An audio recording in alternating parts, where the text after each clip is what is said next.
Mi nombre es Vanessa Guasone y este seminario se titula Gastrulación y ejes embrionarios. El momento más importante de tu vida no es el nacimiento, ni el matrimonio, ni la muerte, es la gastrulación. ¿Y por qué? Porque si el desplazamiento de células, como una perfecta coreografía que se da en el embrión, falla, entonces el resultado de este defecto es tan catastrófico que el embrión muere. Pasando a una definición formal de la gastrulación, vamos a decir que es el proceso por el cual se forman las tres capas germinales del embrión, es decir, ectodermo, mesodermo y endodermo, y esto se da mediante desplazamientos celulares del epiblasto. Estos desplazamientos celulares también se pueden llamar movimientos morfogenéticos y es llamativamente similar entre las diferentes especies, desde la mosca, el pez y hasta el ser humano. Vale decir que el embrión humano sigue un patrón de gastrulación similar al que se observa en aves. La gastrulación se inicia con la formación de la línea primitiva visible en el lado dorsal del embrión a los 16 días. ¿Qué es la línea primitiva?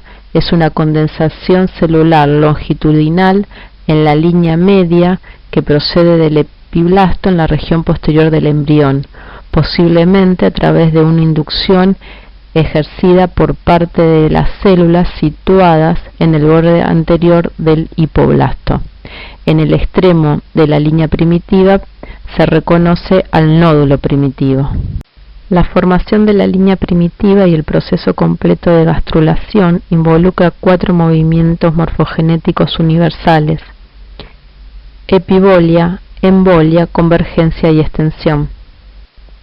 La epibolia produce una expansión del tejido, aumento del área que el tejido ocupa, frecuentemente acompañada por un adelgazamiento.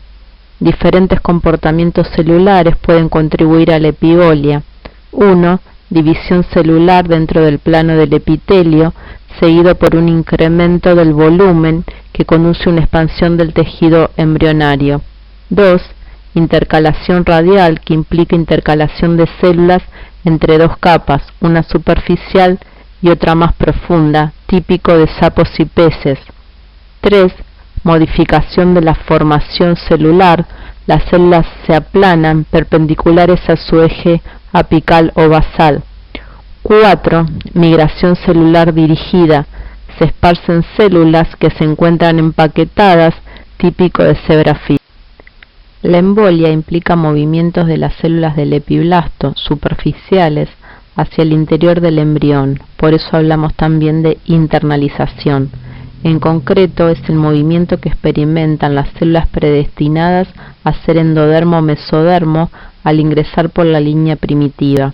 La internalización puede ocurrir por invaginación seguida de involución o ingreso de células individuales. La convergencia implica movimientos que estrechan, angostan medio lateralmente al embrión. Por otro lado, la extensión elonga al embrión en su eje cefálico-caudal. La expansión de la línea primitiva es considerada una parte integral de los movimientos de convergencia y extensión. Los comportamientos celulares que pueden llevar a este movimiento son: 1. Intercalación mediolateral. 2. Migración dirigida semejante a movimientos quimiotácticos. En pollo se ha descrito que el factor de crecimiento fibroblástico 4 actuaría como un agente quimiotractante. Dedicaremos unos minutos más al movimiento de embolia para decir que esta internalización implica cambios morfológicos celulares y estructurales que involucran una transición desde un estado epitelial a mesenquimatoso. Las células en el epiblasto poseen las propiedades de cualquier célula epitelial típica, una superficie apical y una basal bien definidas, y se encuentran asociadas a una lámina basal subyacente al epiblasto.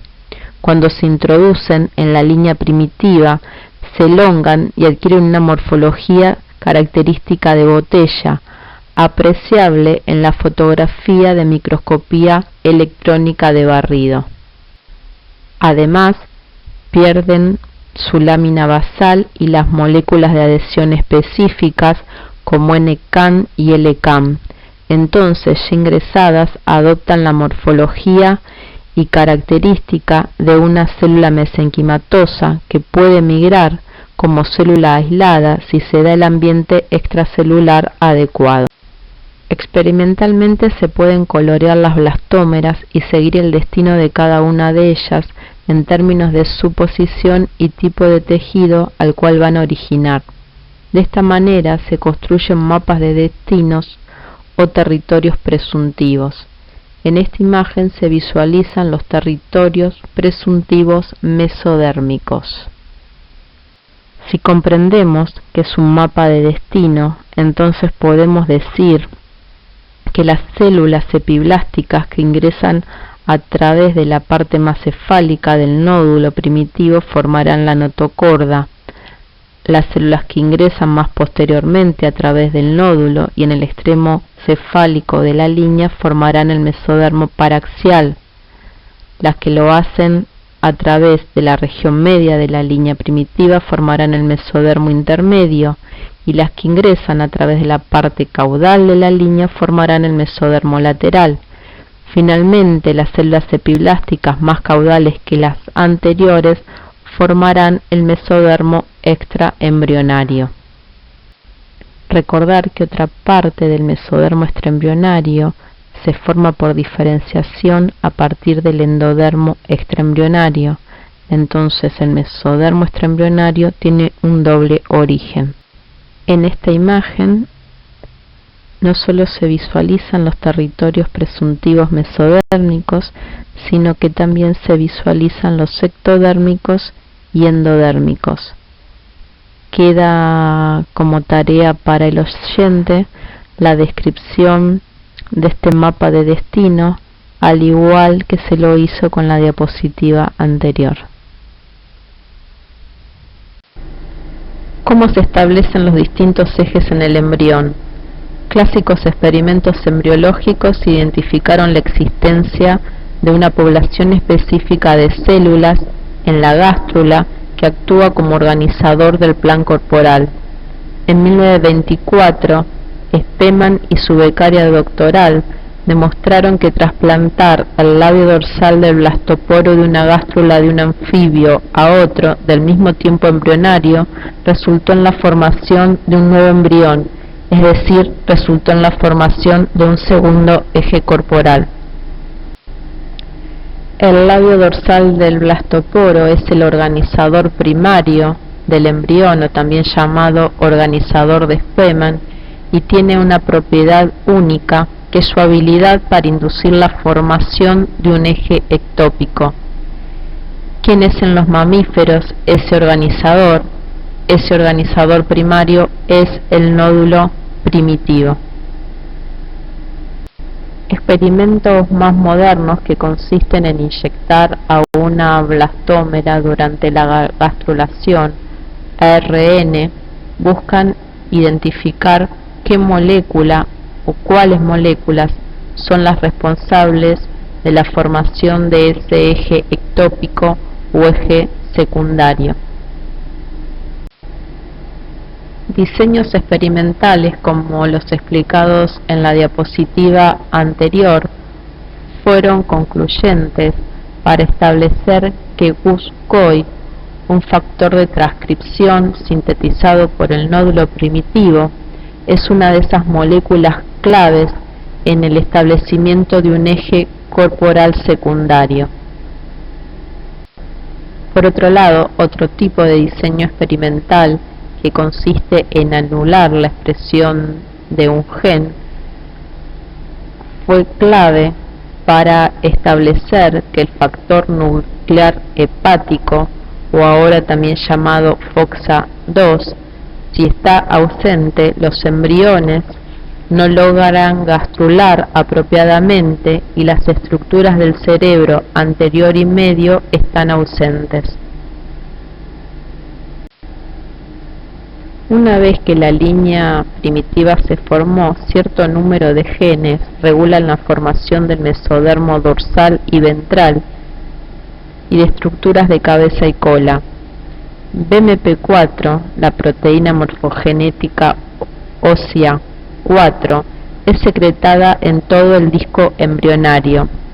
BMP4 más el factor de crecimiento fibroblástico inducen la formación del mesodermo intermedio y del mesodermo de la lámina lateral, es decir, el mesodermo se ventraliza. En realidad, todo el mesodermo podría ventralizarse si la acción de BMP4 no fuera bloqueada por genes expresados en el nódulo. Es decir, el nódulo sintetiza coordina, noguina y folistatina, y estas moléculas antagonizan la actividad de BMP4. Entonces, el mesodermo craneal o cefálico se dorsaliza en notocorda, sómitos y somitómeros. Más tarde, estos tres genes se expresan en la notocorda y resultan importantes para la inducción neural en la región cefálica. En el establecimiento del eje embrionario izquierda-derecha, también es clave el nódulo primitivo, quien sintetiza el factor de crecimiento fibroblástico 8 e induce la expresión de nodal solo en el lado izquierdo del embrión.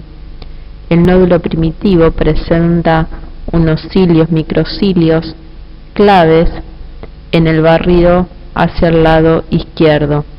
Más tarde, cuando la placa neural es inducida, el factor de crecimiento fibroblástico 8 mantiene la expresión de nodal en la lámina del mesodermo lateral, así como también la de LEFT2.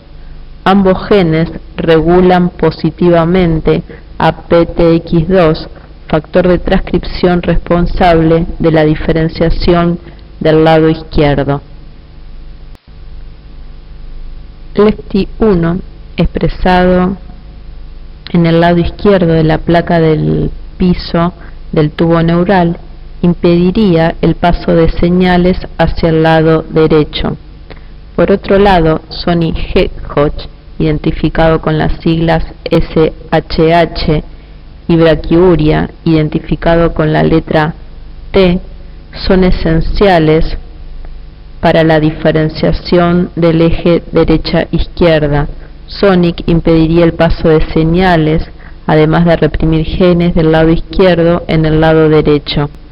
Y braquiuria es esencial para la expresión de nodal LEFT1 y LEFT2. Finalmente, y dando cierre a este breve audio, quiero resaltar que para comprender el establecimiento de los ejes embrionarios, más allá de todos los genes mencionados, es de destacar el rol protagónico del nódulo primitivo. Esto nos retrocede a Spemann y el valor de sus experimentos que le valieron el premio Nobel en 1935.